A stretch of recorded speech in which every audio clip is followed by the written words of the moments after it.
उड़ीसा से एक ऐसी तस्वीर निकल के आ रही है जिन्हें देखकर सबकी रूह कांप उठेगी। यह वही देश है जहां जिंदा को मृत घोषित कर देते हैं और उन्हें न्यायालय का चक्कर बार बार लगाना पड़ता है। आखिर जिम्मेदार कौन? यह वही देश है जहां अगर किसी अधिकारी का कुत्ता खो जाए तो पूरा प्रशासन उसे ढूंढने में लग जाता है। यह वही देश है जहां किसी नेता की भैंस गुम हो जाए तो थाना से लेकर जिला तक खाक छान दी जाती है। लेकिन इसी देश में एक गरीब भाई को अपनी बहन की मौत साबित करने के लिए उसका कंकाल कंधे पर उठाकर बैंक तक जाना पड़ता है। जी हाँ, आपने सही सुना, ये मामला है उड़ीसा का, जहां संथाल समुदाय से आने वाले एक गरीब मजदूर जीतू मुंडा ने वो कर दिखाया जिससे सुनकर किसी का भी दिल कांप जाए।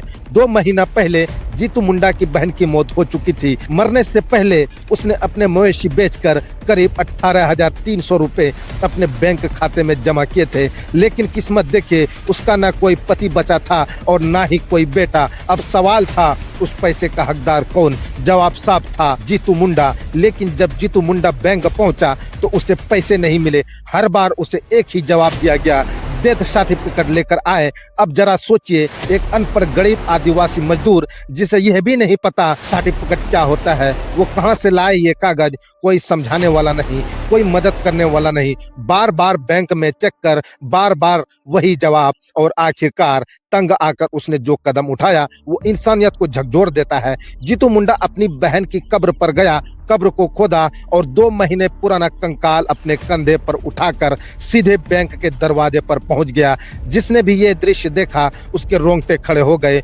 लोगों के पास शब्द नहीं थे। बैंक कर्मियों ने क्या किया, उन्होंने गेट बंद कर दिया और पुलिस को बुला लिया। पुलिस आई और फिर जाकर उस गरीब को समझाया गया कि ऐसे डेथ सर्टिफिकेट नहीं बनता। लेकिन सवाल यही खत्म नहीं होता। सवाल यह है, क्या सिस्टम इतना कठोर हो गया है कि इंसानियत के लिए उसमें कोई जगह नहीं बची? क्या एक अनपढ़ आदमी को सिर्फ इसलिए यह सब झेलना पड़ा क्योंकि उसे कागज की समझ नहीं है? आज देश में हजारों लेकर लोग फरार हो जाते हैं और सिस्टम कुछ नहीं कर पाता। लेकिन एक गरीब आदमी अपना ही पैसे के लिए अपनी बहन का कंकाल उठाने को मजबूर हो जाता है। ये वही देश है जहां जनता सरकार बनाती है, लेकिन वक्त आने पर सरकार जनता की नहीं सुनती। नेता चुनाव में व्यस्त है, भाषण में बड़े बड़े वादे होते हैं, लेकिन जमीन पर एक गरीब की आवाज कोई नहीं सुनता। अगर किसी को समय मिले तो इस घटना को जरूर देखिए और खुद सोचिए और पूछिए, 80 सालों में हमने क्या सीखा और क्या पाया?